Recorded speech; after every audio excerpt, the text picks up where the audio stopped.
G'day there. Today excuse me, a very loose, expressive watercolor of a vase of flowers on a shelf beside a window, light coming across, hitting the back wall, hence shadows on the wall. The picture that I'm using to describe this process is by Chung, a very popular artist.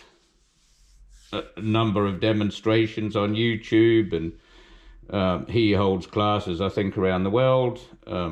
The YouTube videos, I don't think he speaks English. I've heard a little bit, but anyway, communication. He uses Asian brushes. There's a so-called Western brush, if that's the appropriate word nowadays, round wash brush. The long hairs are on the inside, and the smaller hairs curl up from the outside to give it that shape. And in the Asian brush, there are short hairs on the inside and the long hairs wrap around to give it that point. I like both. So today I am going to use two Asian brushes, and maybe the lining brush and a bit of the wash brush. So 4 brushes. Got the usual stuff of the little spritzer, etc. I'm going to do a very quick sketch, okay? And nothing but a few lines. I'm not going to sort of stop and explain too much because it needs to be done as expressively and spontaneously as possible, okay? So I will talk. I'm putting the line. I look at the angle here of the window up here, and they're very sort of expressive lines. I'll turn the pencil around and come down there a bit into here. The little bit of light on the window ledge, broken lines. Now here I'm going to just go out with some shapes, just to get the general mark. The leaves coming down around, and there's a little bit of other marks. So the vase, I'm going to make a little bit wider in here, and the base just a mark, and there are things coming down from it. Okay, that's enough. Okay, so clean palette, and I'm just going to make up some of these colors with the blue grays and so forth. So a little bit of cobalt blue, and I'll put that over there, and a little bit of magenta to it, and a little bit of burnt sienna. Right, makes a nice gray to start with. And I'm going to put a little bit of ultramarine blue into that. I need to make enough to work around. A bit of cobalt blue, a bit of magenta, puts the red in, and then back to sienna if I want a bit of warmth into it. So down here, I'm going to put a little bit of sienna to make the grey warmer. So I've got a pool of that. Now, lemon yellow.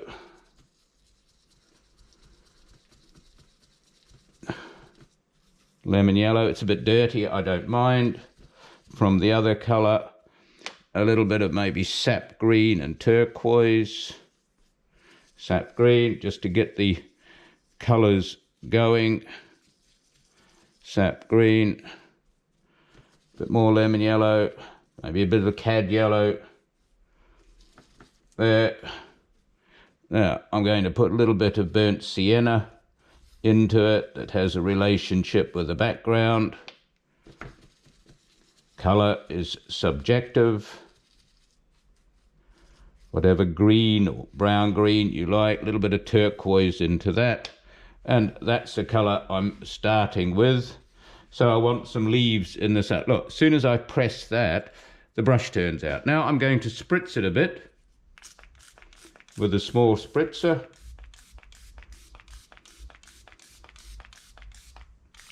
There'll be soft edges. I have tissue paper at the ready. So here we go. And the marks. Now, there are white flowers. So if I press and turn and press, now I'm going to take a bit of the blue. Now you can see the darting marks, and I'm going in between these different greens, a bit of sienna. Now pull a mark down. Now above that, where the white flowers there are little dots of leaves. And a leaf here, shape, and then the darker leaves. So a bit of turquoise, a bit of alizarin crimson, why not? So underneath the white flowers, there's a leaf, so I press and turn. Now I'm going to take the other brush and put a bit of that light into it, the lighter green for colours. And back to the dark one. Now underneath here, there are other marks. So I turn it round. And then there's another shape. A little bit of red into it. See, it's quite dark.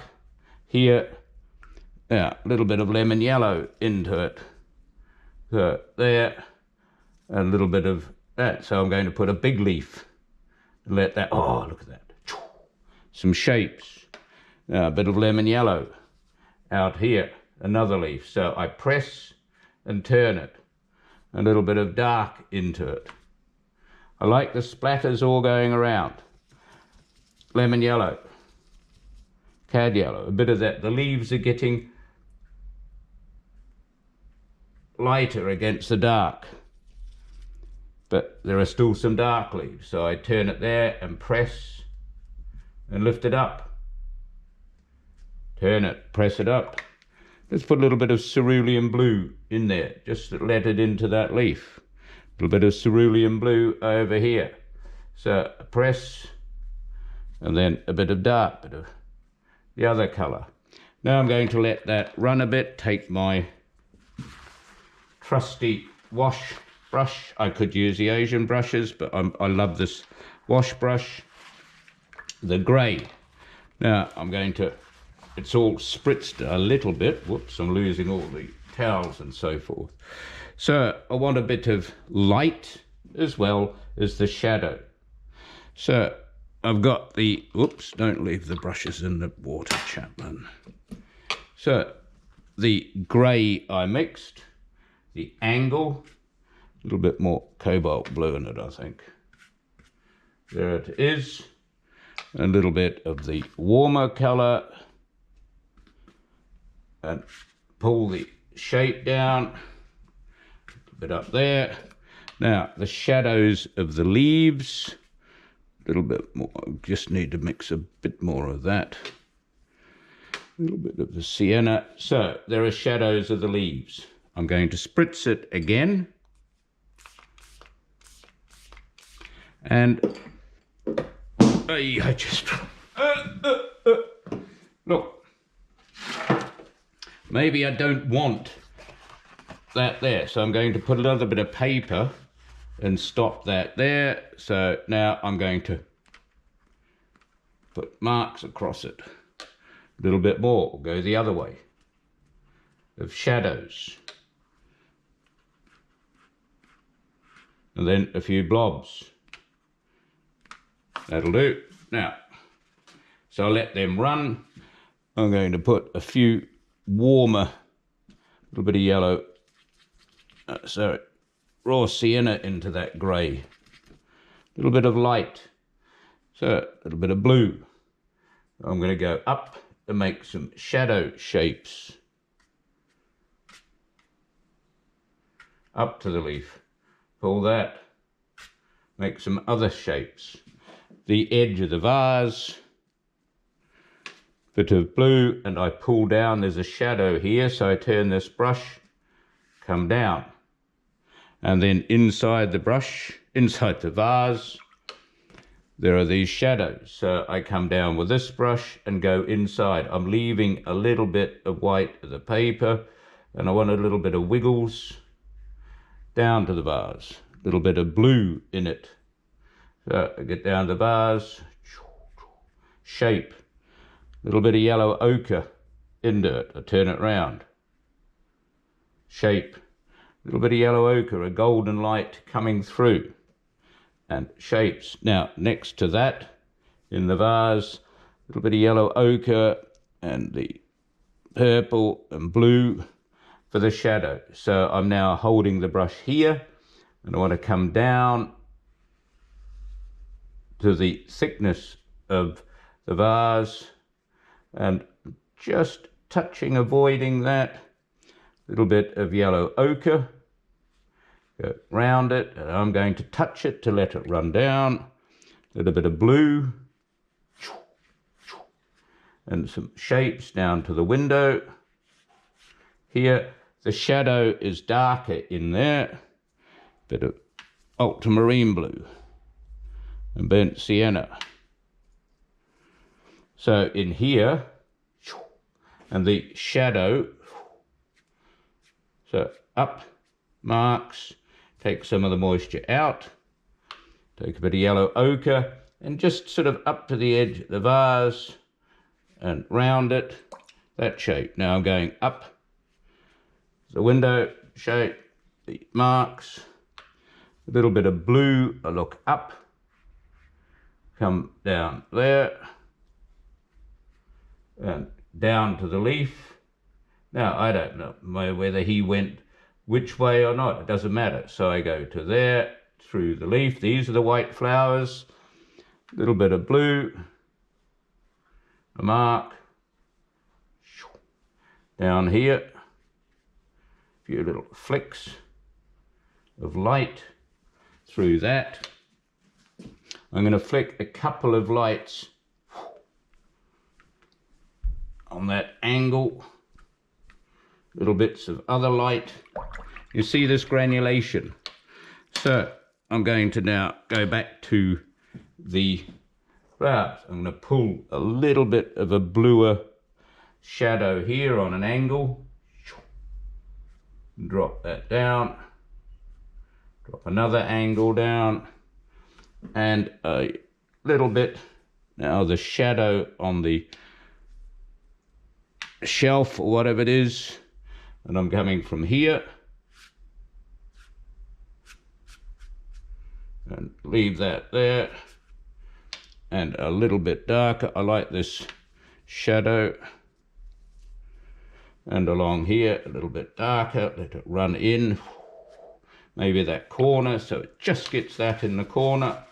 So I'm leaving this to dry. Maybe I suck out that. So I've just taken the moisture out, lift it up, and those shapes, these little bits of white around there are important. Now, lemon yellow.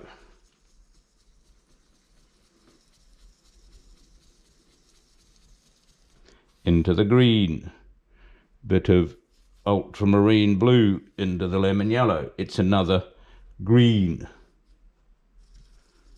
whatever green, little bit of a sienna, a bit more ultramarine. I want a dark bluey green, maybe a bit of Prussian blue, I don't know, into that, a little bit of cad yellow, Prussian blue, that'll do. So some darker ones now.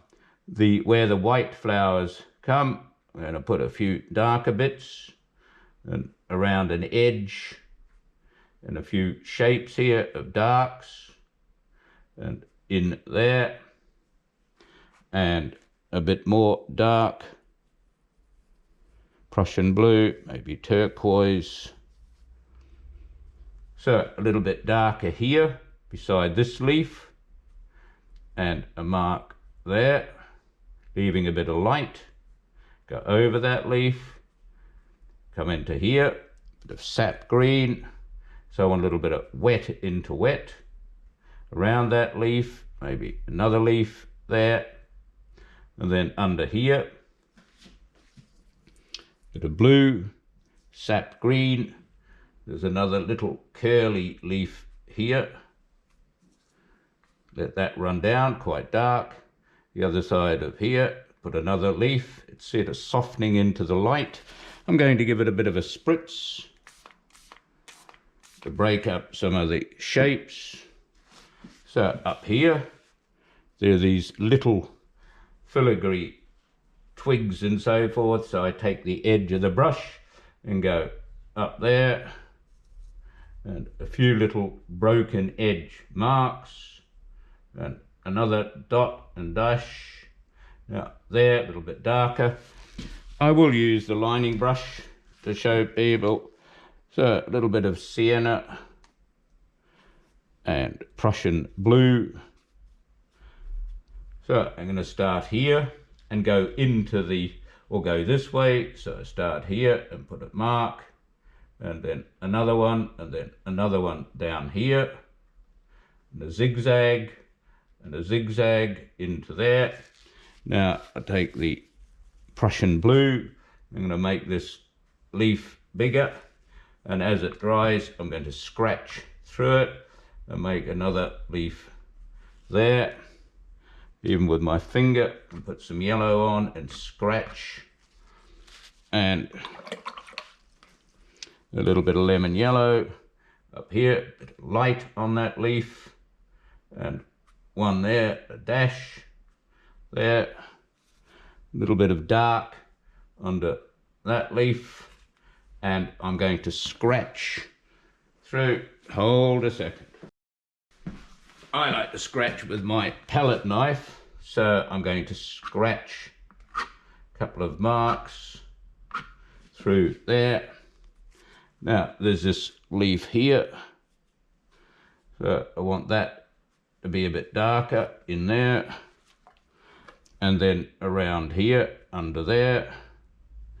So I've got the light there. We put a bit more lemon yellow on that leaf, maybe the scratch up there, a bit more, and I'm going to put a couple of dots of lemon yellow green up there. You can see these things running down there, which I love. Maybe a scratch mark there, mark. Okay, the white flowers. I like this sort of running down and softening. I'll spritz it again, just a bit for the soft edges. Now, white flowers. They're not really white, they're marks and reflections, or the light from the shadow. So I'm going to put a little bit of the mauve into the blue, a little bit of yellow ochre, not too much. All right, a bit more blue, cerulean blue. Want a bit of blue in here. So with these shapes, I'm now going to put shadows in these flowers, the light. And as they go out there, just going to take that out and put these marks of little bits of blue into the whites, and I'm going to splatter a few bits of blue in here, and take the tissue and just touch that, and splatter a little bit of blue there, and touch that, and I'm going to splatter a little bit of blue here, and maybe my fingernails.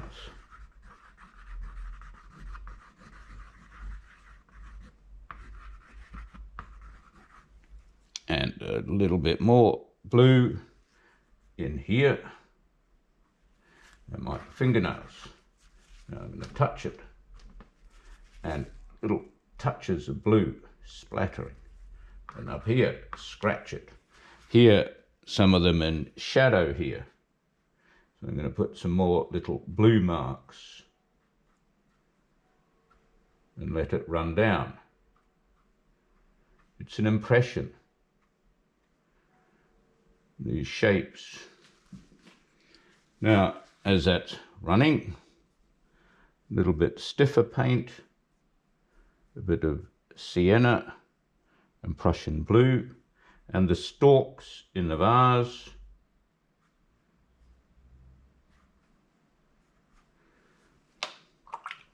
And I'm darkening it with a bit of Prussian blue and sienna, just a couple of dry brush although it's probably a bit wet. So I go across here and I go in and a mark for the corner and a couple of little marks darker for the vase shape, and a little bit of shadow under there.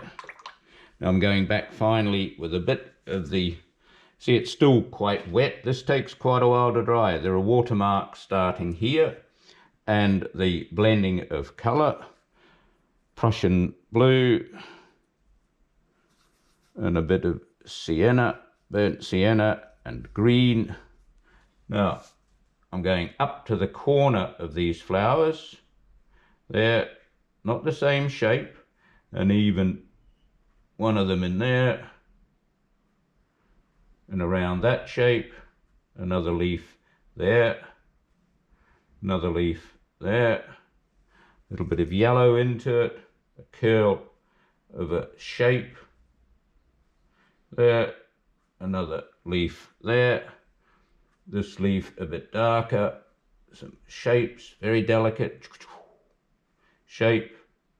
Now up here, another leaf into the corner and around, so that the white of the paper gives the indication. See, it's run and merged. I could lift some of that out to let it dry quicker. I quite like the watermarks. The little, a couple of little wiggly squigglies, Prussian blue and sienna, not too many. I'm going to look around here, up there, a hanging leaf, maybe a little bit next to that scratch, a small mark, a one going over another one, so it pushes the other one back, go that way, maybe a scratch it, and here, dry brush, mark there to finish off, just little indication marks of it. So I think that'll almost do. Edge of vase, still see a couple of the pencil marks, the shapes. Don't overdo it, it's always difficult. Little dots for the little stamens, flowers through there. Maybe a little mark of it through there, hanging down.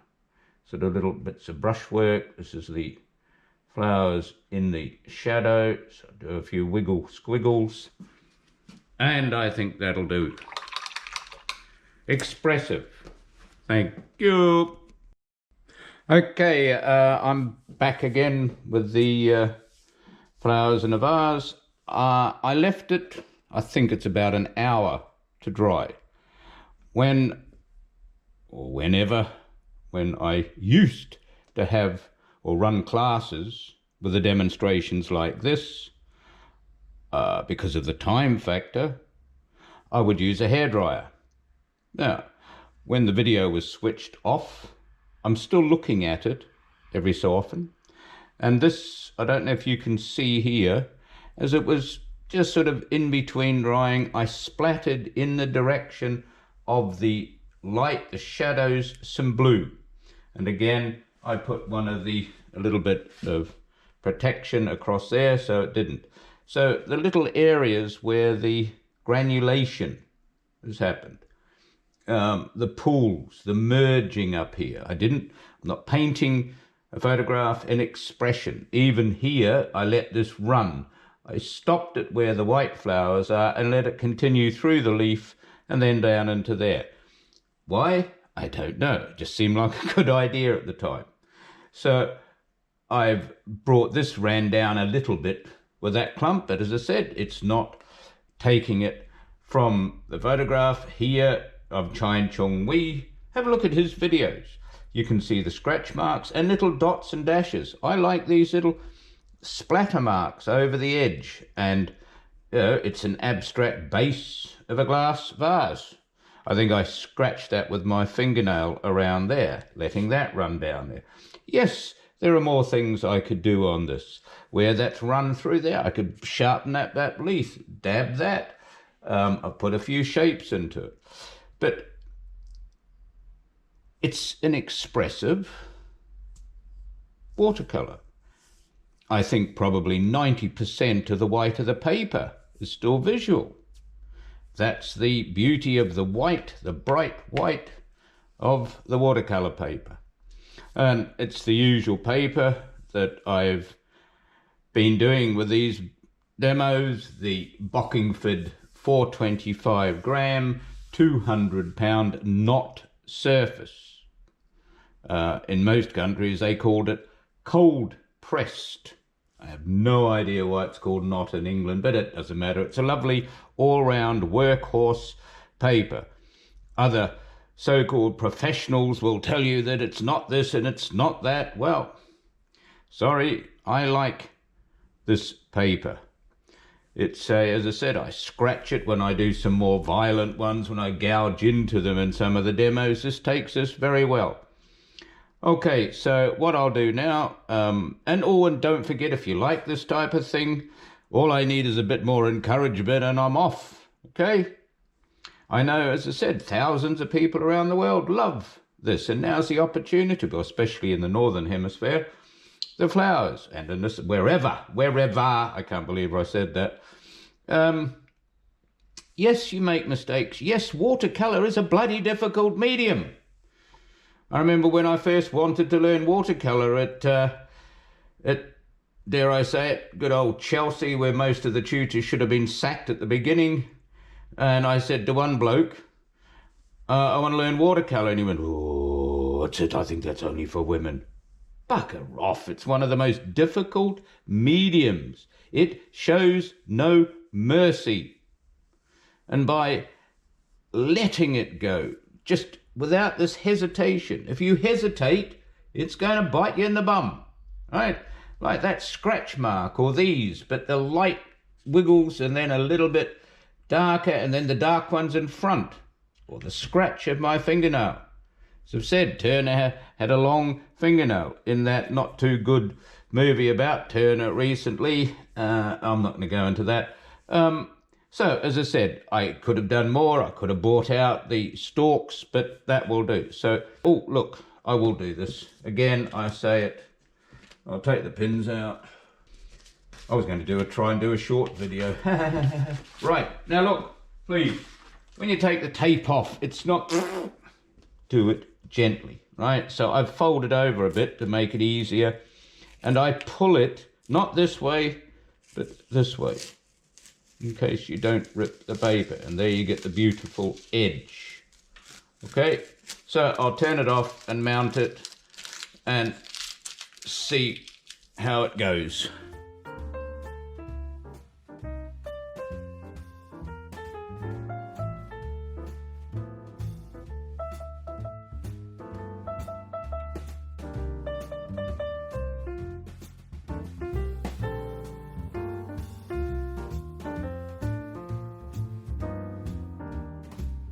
Okay, so I've mounted it on a piece of the newsprint, sugar paper.